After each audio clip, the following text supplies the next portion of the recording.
Olá pessoal, bem-vindos a mais este nosso estudo, um verdadeiro resumo pedagógico sobre um tema fascinante. Hoje, a gente vai colocar o chapéu de investigador e assumir a postura de estudantes diligentes de história bíblica para abrir as portas de um dos maiores enigmas dos textos sagrados, o mistério genealógico de Jesus. Sabe, durante séculos, leitores atentos notaram que as duas árvores genealógicas apresentadas nos evangelhos de Mateus e Lucas simplesmente não são idênticas, e à primeira vista isso pode parecer uma contradição daquelas. Mas, como vai ficar muito claro na nossa análise, quando a gente começa a avaliar as intenções teológicas dos autores, os costumes legais da época e as evidências arqueológicas de manuscritos hebraicos antigos, o que parecia ser um erro se revela um projeto incrivelmente sofisticado.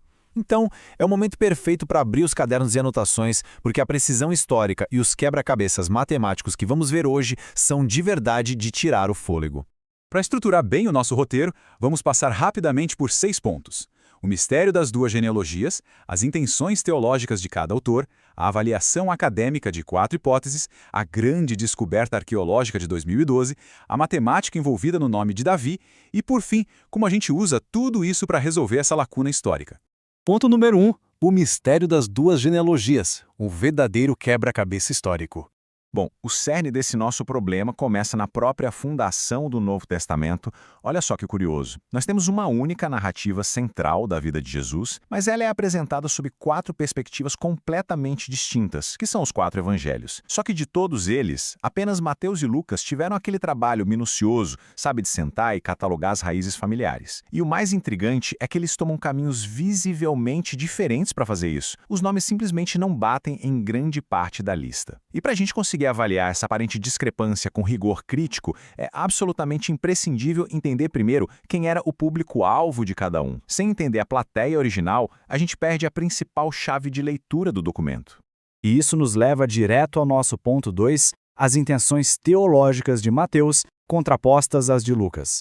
No mundo antigo, pessoal, um historiador não ficava listando genealogias só por uma curiosidade trivial. Nada disso. Essas linhagens eram basicamente o currículo legal, político e religioso de uma pessoa. E aqui a gente vê um contraste brutal e muito intencional entre os dois autores. Mateus, ele dedicou o seu escrito diretamente aos seus compatriotas judeus. O objetivo dele era provar de forma indiscutível que Jesus era o Messias prometido a Israel, o herdeiro legítimo que valida aquela velha promessa feita ao rei Davi. Já Lucas escreve com uma lente bem mais aberta, voltada para todas as nações. O foco dele era apresentar Jesus na sua humanidade perfeita, o compassivo filho do homem, cuja linhagem volta até o primeiríssimo homem, Adão. Então pensem assim, Mateus foca na divindade soberana e no direito messiânico de governar. Lucas foca na natureza humana do homem perfeito dentro do plano redentor.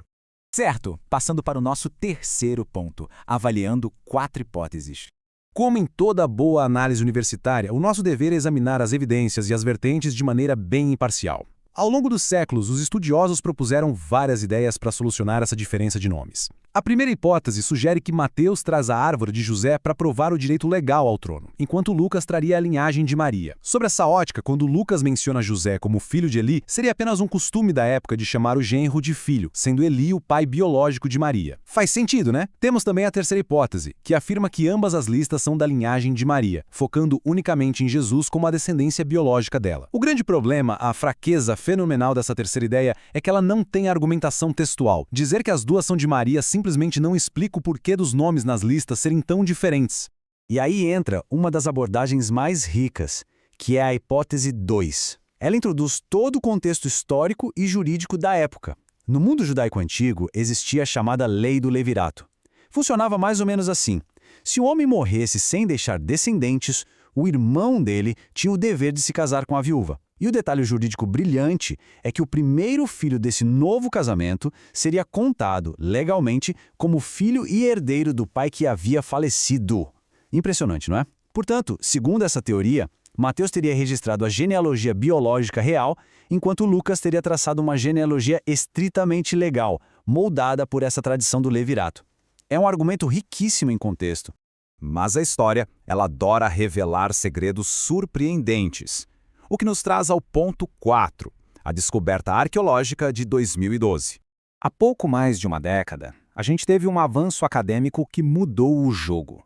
Em 2012, o pesquisador Nehemia Gordon estava na Universidade Hebraica de Jerusalém e encontrou documentos raríssimos, as cópias mais antigas conhecidas do Evangelho de Mateus escritas originalmente em hebraico, os famosos manuscritos de Shem Tov. Pessoal, documentos arqueológicos dessa envergadura são verdadeiras máquinas do tempo. Eles entregam nas nossas mãos novas chaves de leitura que as traduções gregas posteriores acabaram, sem querer, ofuscando.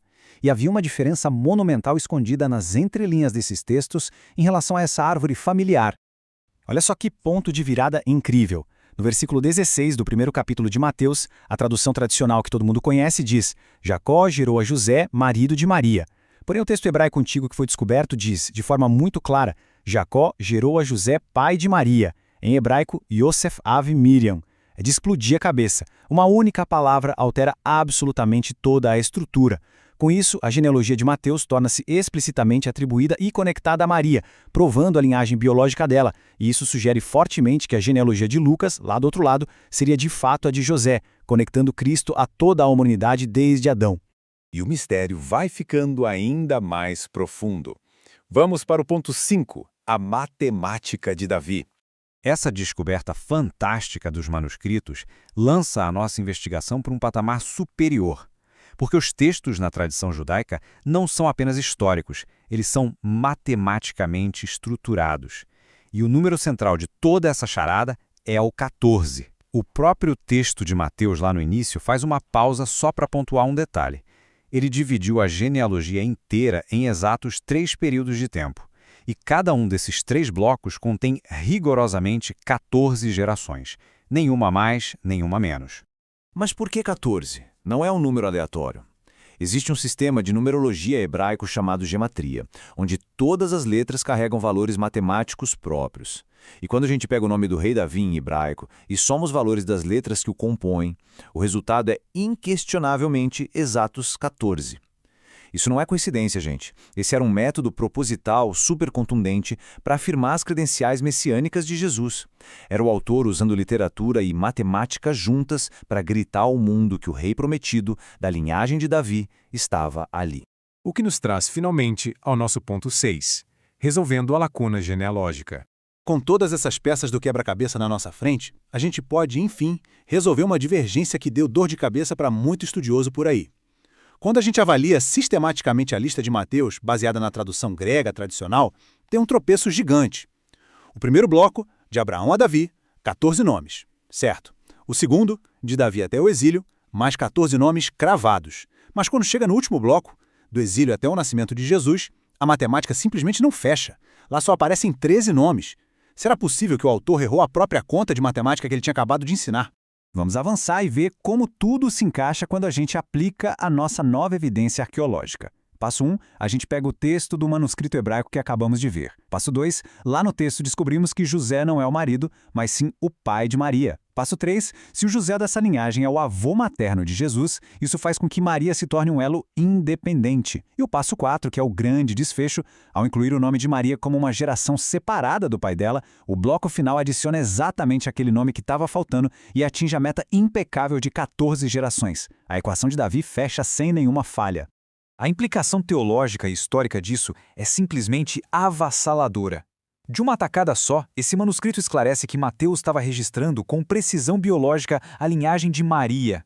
Isso valida de forma definitiva o caráter messiânico de Jesus e a promessa feita a Davi perante os judeus. Ele permite ver também que Lucas não estava contradizendo ninguém, mas sim traçando o perfil legal e humano de José desde Adão. Juntos, esses relatos constroem perfeitamente o plano redentor, o Messias divino se unindo à perfeição da natureza humana. Tudo isso enquanto resolvem um buraco matemático que estava aí aberto por impressionantes 2000 anos. E isso coroa a nossa análise de hoje. Mas, para encerrar, fica aqui uma reflexão formidável para a gente levar para casa. Se o lapso de uma única palavra durante uma tradução para o grego conseguiu esconder, por séculos a fio, um quebra-cabeça matemático tão majestoso e elegante como esse, o que mais está escondido? Quais outras verdades teológicas e históricas estão apenas aguardando para serem descobertas por estudantes diligentes e curiosos? A jornada pelos textos sagrados antigos está longe de acabar. Na verdade, ela está apenas começando. Um grande abraço a todos e até o nosso próximo estudo aprofundado.